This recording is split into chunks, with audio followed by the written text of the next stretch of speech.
2016年5月，一家北京的媒体报道了四川大凉山一个悬崖村的一群孩子上下学居然要徒手攀爬垂直落差800米的悬崖藤梯，首次将这个悬崖村的故事带入了公众视野。因为这个村的地理位置过于特殊，加上孩子们艰难的求学路程，给了许多不了解大凉山的读者极大的震撼。之后多家媒体跟进报道，连央视也派了记者实地探访。面对近乎90度垂直的悬崖，一名女记者当场就快吓哭了。所谓藤梯路，就是用木头和藤条编成梯子，在悬崖上搭出的一条路。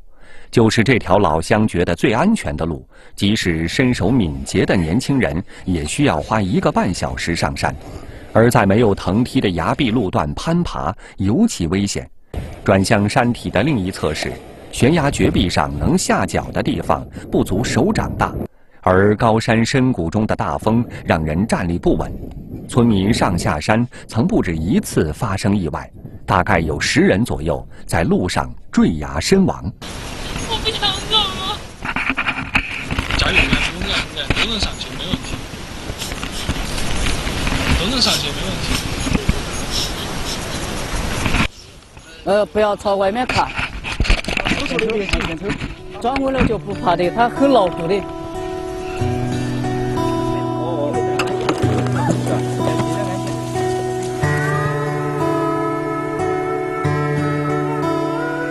在阿图利尔村有15个孩子在山脚下的小学读书，最大的15岁，最小的6岁。出于安全的考虑，这里的孩子上10天课，放5天假，平时住校，只在月中月末返家2次。而每次上下山，家长们会在孩子胸前系上绳索，并轮流接送。这条让人心惊肉跳的悬崖路，很多孩子已经走了好几10趟。也因为安全和贫困问题，阿图利尔村还有很多适龄儿童没有进过学校。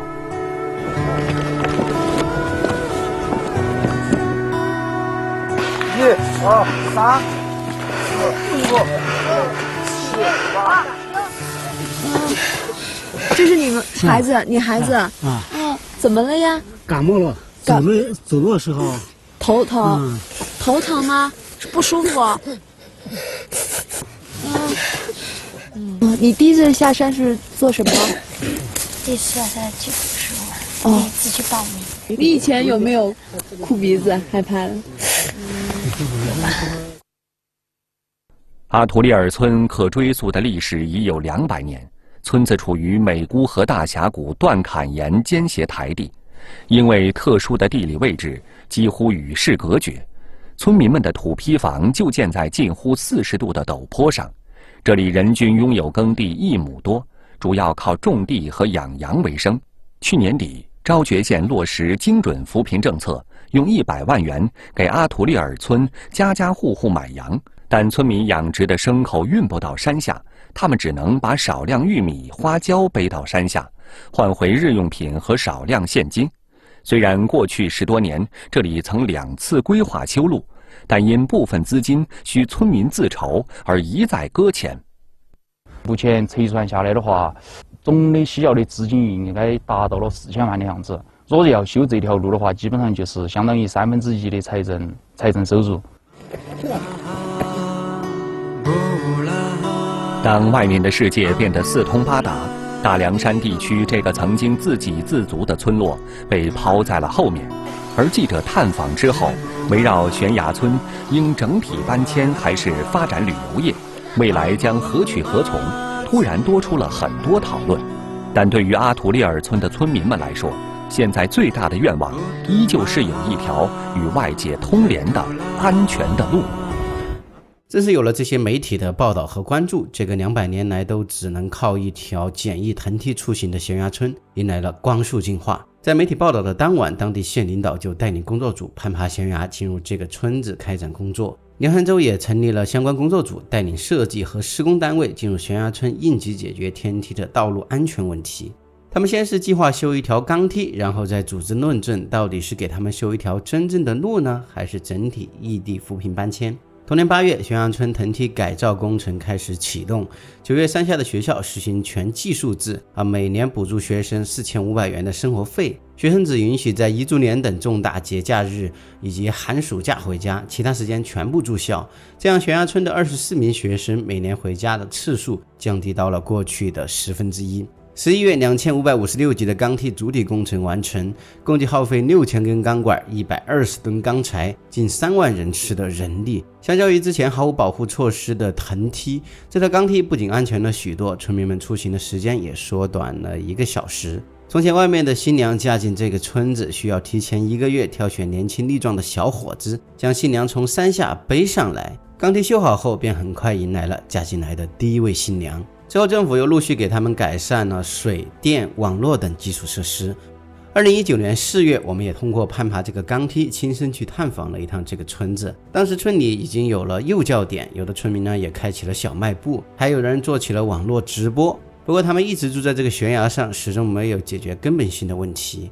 好在我们探访这个村子的同月悬崖村终于正式确立了异地扶贫搬迁的计划。2020年4月，在召集县举行的住房分配抽签中，悬崖村的村民大部分被安置到了南区和木恩顶等几个县城周边的扶贫安置点。同年5月，全村84户，共计344人全部搬离悬崖村。短短几年时间就实现了从悬崖村上的藤梯到钢梯，再到县城里的楼梯的跨越。村民们搬走后，由梁山文旅旗下的旅游公司开始着手对悬崖村进行旅游开发。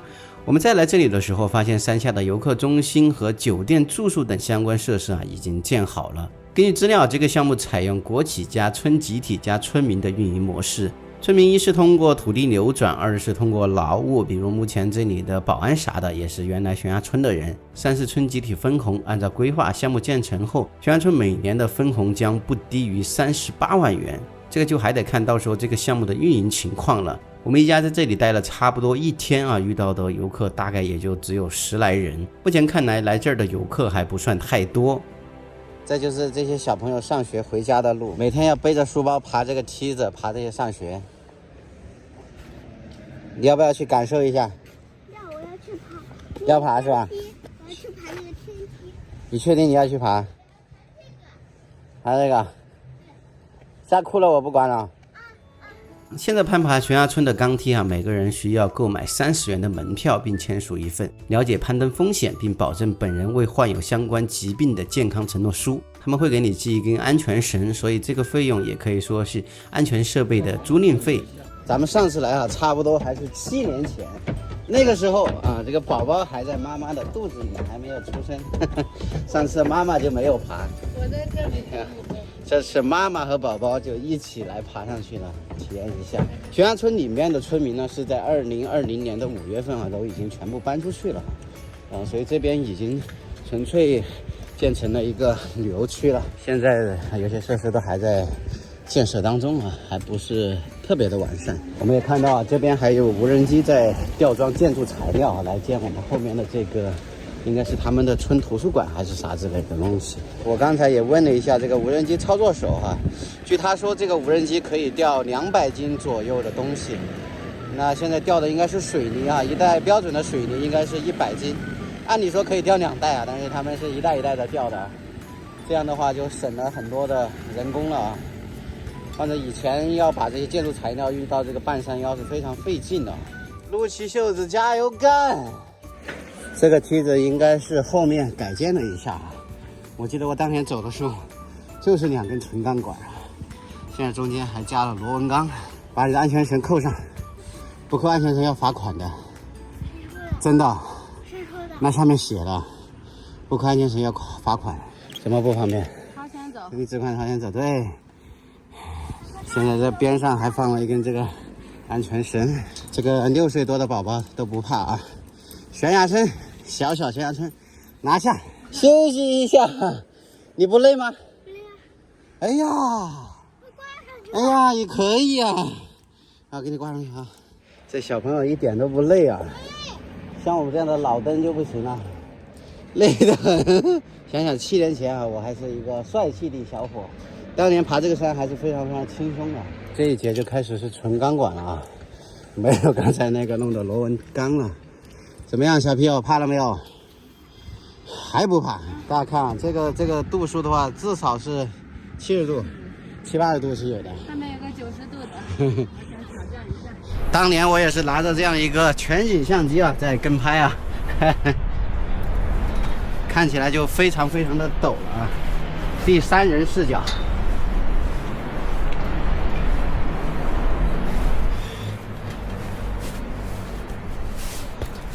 下面还有3个男士呢。1、2、1，回家了他们。啊？回家了吧？今天这座山被我们3个人承包了，就咱们3个。大家看啊，那个山顶上也还有很多很多的房子，然后是不是有条路上去的？哦，这儿在这儿，啊，也是一个羊肠小道。妈呀，我走上去。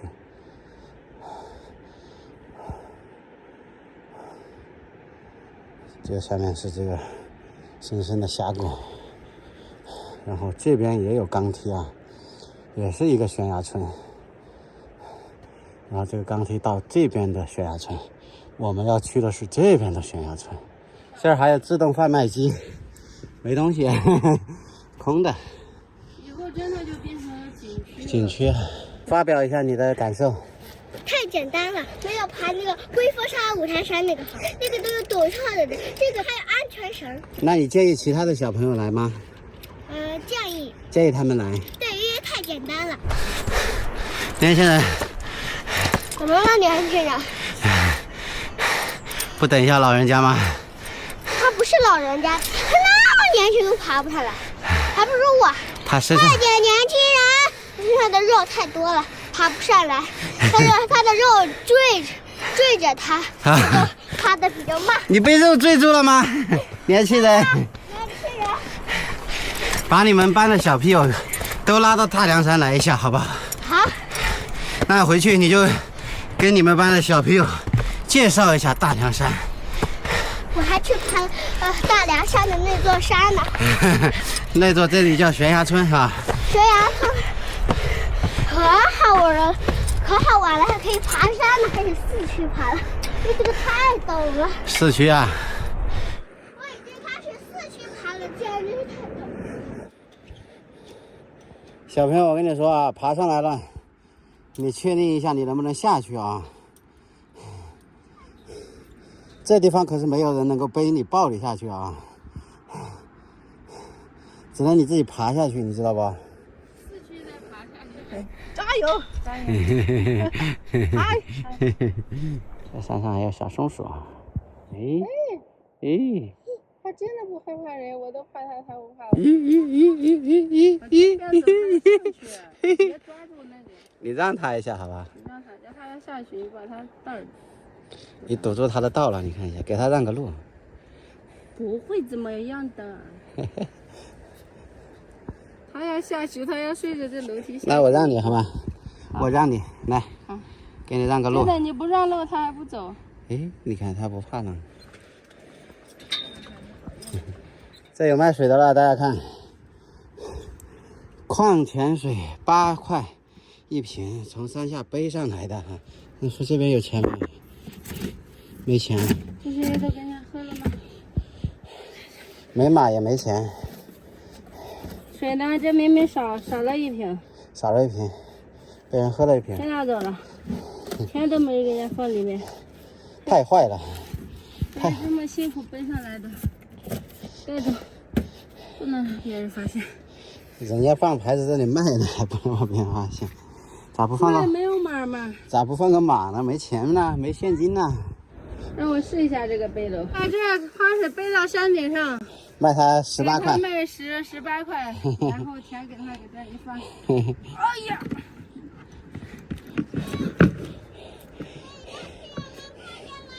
他要体验一下。背得上去不？他要体验一下背这个去上山。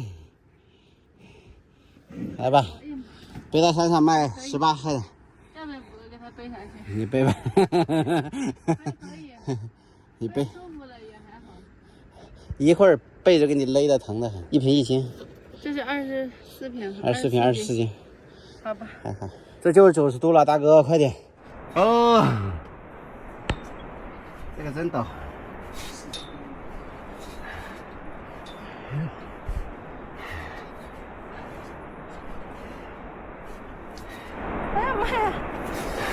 点恐高的，我感觉我下面有点恐高。我一往下看，我的腿就有点。这儿就是接近90了。我的腿就有点。上来了。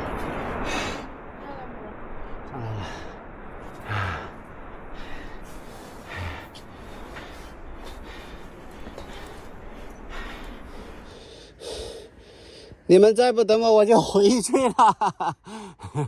服务站啊，这里矿泉水10元，八宝粥15元，红茶15块，红牛15块，热米饭25，住宿还可以联系。哇，这么多，背不少呢。可以，以后爬山不用背水了。山上这个风景啊，应该这个翻过去就到了。应该就这个地方翻过去。对，我们已经爬了最陡的一段了啊，上面就打算不上去了，毕竟还有个小宝贝儿。小朋友几岁了？你几岁了？告诉叔叔，你说。6岁，这么厉害。我哪里悬崖村？你说我就不到顶了，就到这儿就结束了。我也到那里相当不错了。我也本来想带娃上来爬的，后来我一看这个难度他受不了。刚才我问了一下那个前台，他说小朋友也能爬。我那才2岁啊！你们才2岁，那不是把我坑了吗？对，你待会儿要背下去。他可能可以爬几层啊。可以让他体验一下嘛，爬个1层半层的。小朋友免费的好像。怎么又往上爬了？怎么回事？怎么回事？可以有勇气往上爬。怎么又打算往上了？哎，怎么回事？怎么回事嘛？找到方法了，其实也下去也不难。往下应该是难一些。就是往下难一些。所以拔班的又开始了。刚才这个宝贝儿啊，本来都下去了啊，一听别人说要上去，他也跟着再上去了啊。这一节应该是最陡的啊，接近90度这样的，非常的陡。翻过那里就到悬崖村了啊，最后一个小坡了。悬崖村钢梯最后一梯。山上那地还有人在耕种啊，妈！按理说这边的人应该都搬走了呀。到人家喽，这里还有一个小哥哥也爬上来了。啊，就是6岁。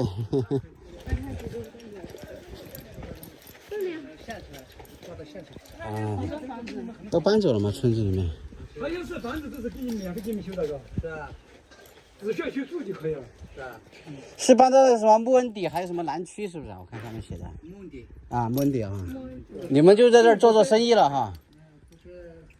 他们你要不然养羊养牛哦。你生活就在下面了，是吧？一直在这里。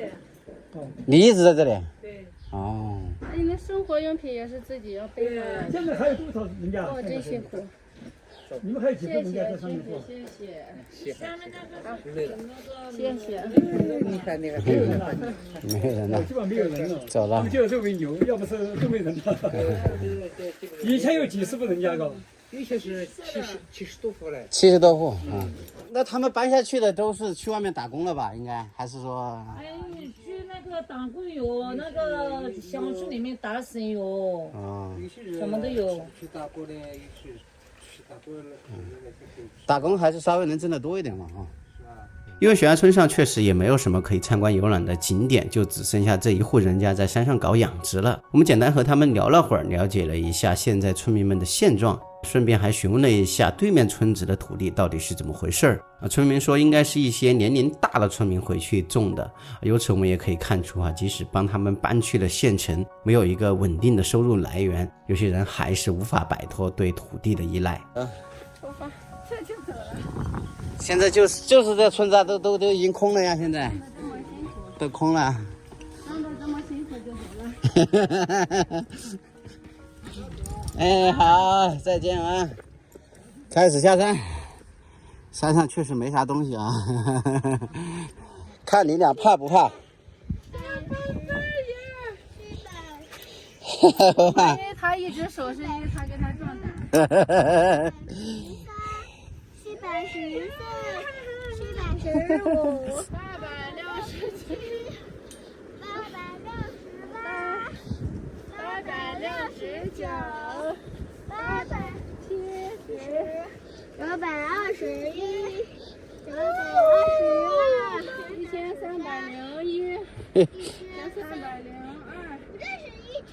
这下人家数都数不清了，哎呀，完蛋了，完蛋了，数都数不清了，吓得腿软了。1047、1048、1049。哎呀呀，在这里一刻也不能放开这个，再短的距离也要扣上。看到没有？什么叫稳如泰山？稳如老狗是这样子的，看到没有？看到没有？看到没有？看到没有？这才叫稳，看到没有？直接正面向下，直面悬崖。我妈不要我这样子。你也不行，你不行。我行，你看我都没有吗？害怕呀？那你怕不怕？你不怕，很好，那你就是勇敢宝宝。哎，有钱了啊，挣钱了。我要替好心人把这个钱数一下。不要乱喝啊，辛苦不8块钱一瓶，10块、11块、12块、13块、14块、15块、16块。水少了几瓶？帮他查一下。水少了几瓶？看一下。水少了3瓶，有一个人没给钱。3瓶。真是太缺德了。有一个人没给钱，把人家水喝了。看到吗？24瓶，这只剩下21瓶。一定要给钱。要给钱啊！盖住。自助式买卖啊，没有2维码啊，钱是放在这个箱子下面啊。这里只有16块钱。哦，好大的风啊！哎呦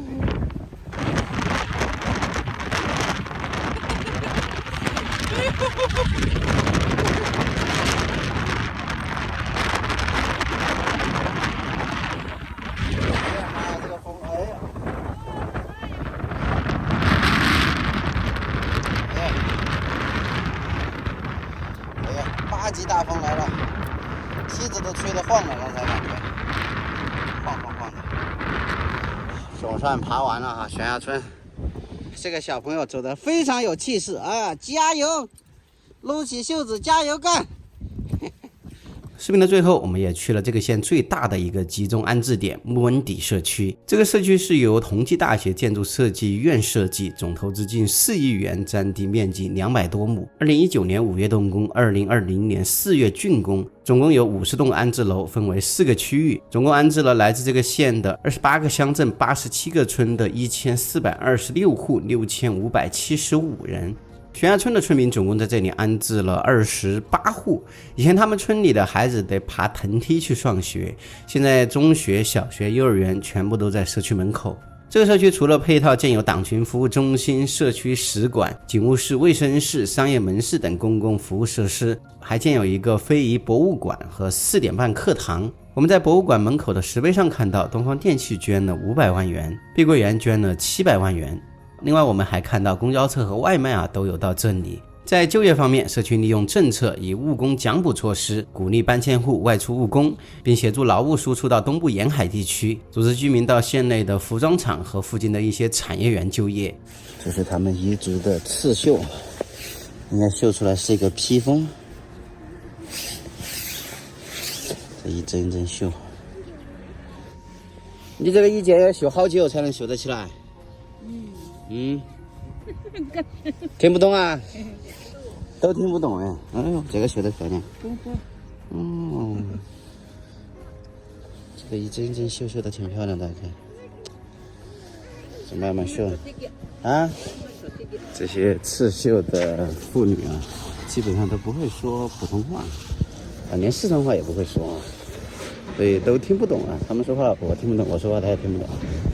从前这种连普通话都不会说的老乡就业是非常困难的，现在他们多了一条出路啊，就是在这个非遗工坊里当绣娘。手工缝制的彝族服饰，稍微复杂精巧的一件能卖到2000块钱，简单一点的一件也能卖个500-600元。听到现在他们这个县光是绣娘就有1700多人，他们还专门创立了一个彝族刺绣品牌，在网络直播间里销售。在移风易俗方面，我们之前还很纳闷，像咸阳村的村民怎么没有全部安置到一个社区呢？而是分散安置到了好几个社区。原来他们是把家里有党员的搬迁户按照安置点户数比例进行统筹分配，充分发挥党员在社区治理中的作用。在当地政府的统一安排下，协助配合包点、包楼、包户领导干部，对农户进行引导，建立居民公约，将违反移风易俗、农村人居环境红黑榜纳入民主评议党员的重要内容，发动党员干部做好宣传倡导，带动群众自觉抵制陈规陋习。组建红白喜事协会和妇女志愿服务队，指导红白事按照标准和程序办理，执行事前报备制度，整治农村婚丧嫁娶大操大办、高额彩礼铺张浪费、后养薄葬等陈规陋习，定期对社区居民个人卫生、家庭卫生进行检查，帮助社区居民养成讲卫生、勤清洁的良好习惯，提升社区居民个人卫生、家庭卫生。指导红白理事协会结合实际制定红白理事会章程、社区移风易俗倡议书和社区移风易俗告知书，使社区居民办理婚丧事宜有章可循，与居民签订抵制高价彩礼承诺书，引导居民自觉抵制高价彩礼。同时将市路外环境卫生作为红黑榜评选重要依据，并纳入积分管理，严重直接与村集体经济分红挂钩。目前这边的彩礼按照不超过11万元、伤势杀牛不超过5头为标准。我们在这个社区的告示栏上看到，张贴的红黑榜被人撕掉了一大块，足以证明这个榜单还是有一定的震慑作用的。不知道大家如何看待这个红黑榜呢？目前我们在这个社区里看到，外面的公共环境卫生是没有什么大问题的，但是走进某些楼道里这些竣工还不足6年的房屋墙壁已经非常破败了。有些楼道里也有少许垃圾和杂物。透过一些没有关门的住户，我们看到里面的卫生情况也还算可以，对比以前来说肯定是已经好了非常多了。好了，本期视频就到这里了。喜欢我们的视频，欢迎点赞、收藏、转发、分享，订阅我们的视频频道。我们下期视频再见。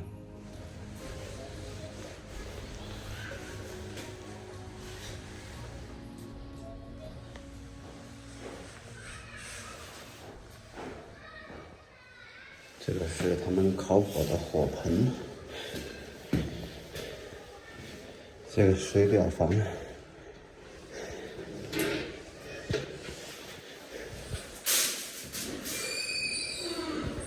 总共是6层。这里面还放了一些柴火呀，这个应该是燃气管道。每家每户都有通天然气的。这边放着一条狗子，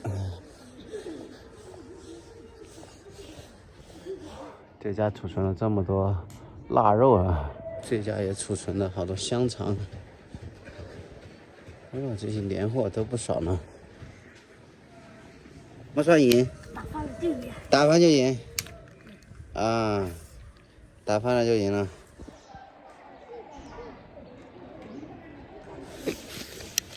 哎呦，